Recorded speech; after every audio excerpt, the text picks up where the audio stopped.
అన్న మీ పేరు? వెంకటేష్. ఏం చేస్తూ ఉంటారన్నా? వ్యవసాయం. వ్యవసాయం చేస్తూ ఉంటారు. ఏంటన్నా మరి అమరావతి శాశ్వత రాజధాని గవర్నమెంట్ అనౌన్స్ చేసింది, దాన్ని ఎలా చూస్తారన్నా? ప్రజలంతా చాలా హర్షిస్తూ ఉన్నారు. ఎందుకంటే గతంలో మూడు ముక్కలు ఆటాడి రాష్ట్రాన్ని సర్వనాశనం చేసిన సందర్భంలో అమరావతి ఏకైక రాజధానిగా మన అసెంబ్లీలో కావచ్చు, ఉభయ చట్టసభల్లో కూడా, కేంద్రంలో కూడా అమరావతికి రాజముద్ర వేసి ఈరోజు అమరావతిని రాజధానిగా ప్రకటించడం పట్ల ప్రజలందరూ హర్షం వ్యక్తం చేస్తున్నారు.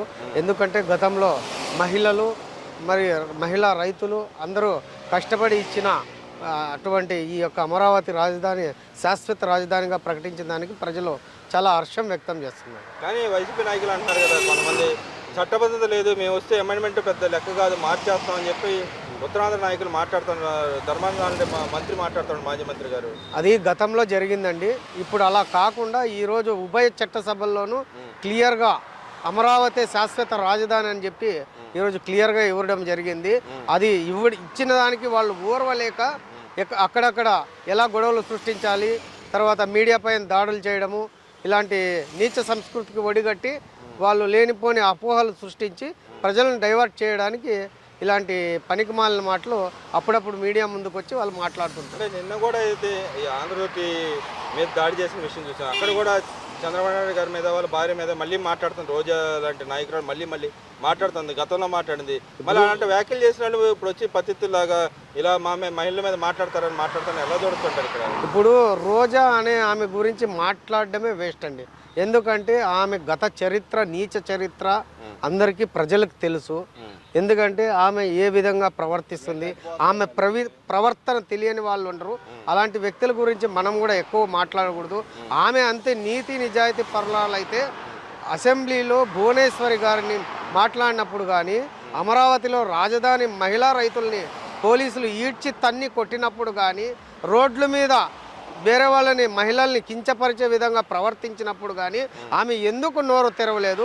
ఈరోజు పత్తిత్తులాగా వచ్చి నేను మహిళా పక్షపాతి అని చెప్పడం చాలా విడ్డూరంగా ఉందని చెప్తున్నామండి. అంటే ఇక్కడ ఏదైతే అమరావతి బిల్లు అయినప్పుడు ఆ బిల్లు యాక్చువల్గా పాతది ఏదైతే విభజన చట్టంలోనే ఒక క్లాజ్ని సవరించడం జరిగింది.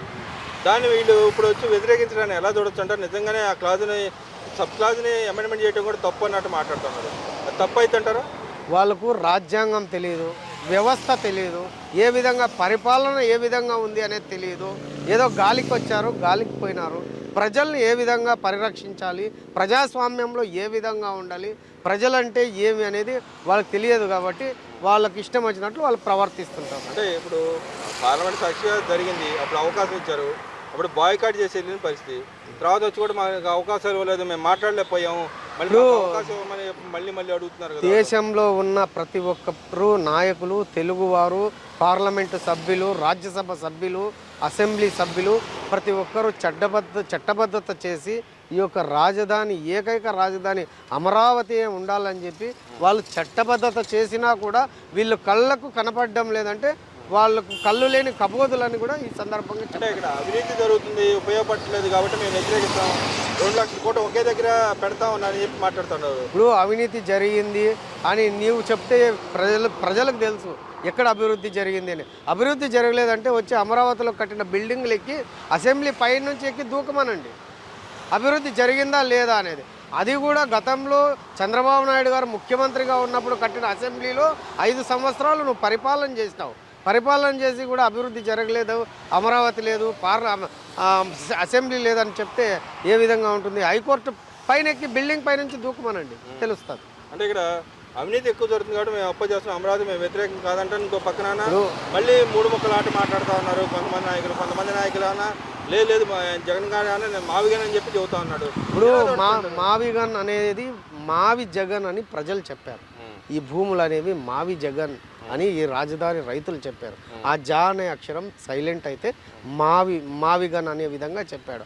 అదేవిధంగా 151 సీట్లు అతనికి ఉన్నప్పుడు 5 అనే పదం ఇప్పుడు సైలెంట్ అయితే 11 ఇచ్చారు. ఇట్లా జా అనే అక్షరము 5 అనే అక్షరం ఇవి 2 సైలెంట్ అయితే ఈ విధమైన వ్యక్తి జగన్మోహన్ రెడ్డి. మరి ఇక్కడ చూసుకుంటే ఆయన అంటా ఉన్నాడు కదా, మేము ఏదైతే కారిడార్ ఆయన చెప్పింది ఒక పెద్ద కారిడార్ 110 కిలోమీటర్ కారిడార్ దానికి ఎక్కువ ఖర్చు అవుతుంది, అందుకే మేము అపోజ్ చేస్తున్నాం అన్నాడు. ఎక్కువ ఖర్చు అవుతుంది, అది 30,000 కోట్లు అవుతుందని ఒక నాయకుడు అంట, ఒక నాయకుడు అన్న లేదు 20,000 కోట్లు అవుతుందని ఒక నాయకుడు మాట్లాడుతున్నారు. ఇక్కడ 2 లక్షల కోట్లు అవుతుంది కాబట్టి మేము అపోజ్ చేస్తున్నామని చెబుతా ఉన్నారు. అవినీతి చేసే వ్యక్తి చంద్రబాబు నాయుడు కాదు. ఎందుకంటే సుదీర్ఘంగా 45 సంవత్సరాల నుంచి రాజకీయాల్లో ఉన్నాడు, పరిపాలనలో ఉన్నారు. కాబట్టి ఇతను గాలికి వచ్చాడు. అవినీతి పరుడు ఎవరు? ఇతని పైన ఈడీ కేసులు కానీ 32 వేరే కేసులు కానీ ఉన్న వ్యక్తి ఎవరు అంటే అవినీతి పరుడు care of address Jaganmohan Reddy. అతని గురించి మనం ఎక్కువ ప్రజలకు కూడా తెలుసు. కాబట్టి మనం అతని గురించి ఎక్కువ మాట్లాడటమే వేస్ట్.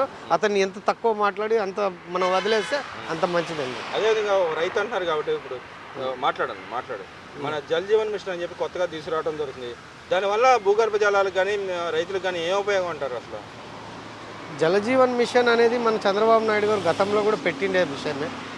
రైతులకు ఉపయోగపడాలనే ఉద్దేశంతోనే రైతు పక్షపాతి చంద్రబాబు నాయుడు గారు. రైతులకు మేలు చేసే విధంగానే ప్రభుత్వం నడిపించాలని ఆయన ఆలోచన ఉందండి. అంటే దానివల్ల ఉపయోగం అంటారు, రైతులకు మేలు జరుగుతుంది, ప్రజలకు మేలు జరుగుతుందనే విధంగానే ఉంటుంది. మరి ఈ గవర్నమెంట్ ఒక పాయింట్, ఈ గవర్నమెంట్ వచ్చిన ఆరోగ్యశ్రీ బస్సు పట్టిస్తున్నారు, ఏం ఉపయోగం లేదని చెప్పి మాట్లాడుతున్నారు. నిజంగానే ఆరోగ్యశ్రీ బస్సు పట్టింది ఈ గవర్నమెంట్ అంటారా? ఇప్పుడు ఆరోగ్యశ్రీ గురించి కానీ, ఇప్పుడు సీఎం రిలీఫ్ ఫండ్ కానీ, ప్రజలకు ఏ హాస్పిటల్లో ఎన్ని బిల్లులు ఇచ్చారు, ఎంత సీఎం రిలీఫ్ ఫండ్ ఇచ్చారు ఒకసారి వెరిఫై చేసుకోమండి. ప్రతి నియోజకవర్గ వ్యాప్తంగా ప్రతి ఎమ్మెల్యేల దగ్గర లిస్టు తెప్పించుకోమనండి, సీఎం ఆఫీస్కి పంపించండి. ఎంత సీఎం రిలీఫ్ నుండి ఎంత ప్రజలకు ఉపయోగపడిందో అది ఒకసారి కనుక్కుంటే ఆయనకు అర్థమవుతుంది. మరి ఫైనల్గా చెప్పండి, ఏకైక రాజధాని అమరావతి ఉంటుందా, మళ్ళీ మార్పులు చేర్పులు చేసే అవకాశం ఉంటుంది అంటారు? ఇలాంటిది ఇంకా ఎవరు వచ్చినా, ఏ సైకో వచ్చినా కూడా ఇది మార్పు జరగకూడదనే ఉద్దేశంతోనే పార్లమెంట్లో కానీ, రాజ్యసభలో కానీ, అసెంబ్లీలో కానీ క్లియర్గా చట్టబద్ధత చేసి చట్టబద్ధత కల్పించినందుకు ధన్యవాదాలుగా ప్రజలు కూడా హర్షం వ్యక్తం చేసి సంబరాలు జరుపుకుంటున్నారు. అంటే మా దగ్గర సంబరాలు జరగట్లేదు, ఇదంతా సృష్టి చంద్రబాబు నాయుడు సృష్టి అని చెప్పాను. చంద్రబాబు నాయుడు సృష్టించిందే ఫలాల సృష్టికర్త, కానీ అమరావతి ఆయన నిలబడినాడు కాబట్టి అమరావతి నిలబడింది. ఈరోజు ఆంధ్రప్రదేశ్ రాష్ట్రాలు నిలబడగలిగినారు, అదే ఆయనకు తెలియదు. దాని నుంచి వచ్చే ప్రతిఫలాలు, దానివల్ల వచ్చే ప్రతిఫలాలు ఎవరికి అంతే అంటారు? ఇక్కడ ఇప్పుడు రాజధాని ప్రజలకు కానీ రాష్ట్ర ప్రజలకు ఉపయోగపడే విధంగానే ప్రతిఫలాలు ఉంటాయి, అంతేగాని వేరే రకంగా ఒకే దగ్గర అభివృద్ధి చెందిద్దని చెప్పి అంటున్నాను. ఒకే దగ్గర సమాంతరంగా అభివృద్ధి జరుగుతుంది. అమరావతి రాజధాని అనేది అభివృద్ధి జరగాలి. దానివల్ల ఉపయోగం అంటారు. ఇప్పుడు వాళ్ళు 3 ముక్కలు ఆటాడారు, 3 రాజధాని అన్నారు. వీళ్ళు 3 ప్రాంతాల అభివృద్ధి అని చెప్పి వీళ్ళు చెప్తున్నారు. ఏది త్వరగా పోతుంటారు?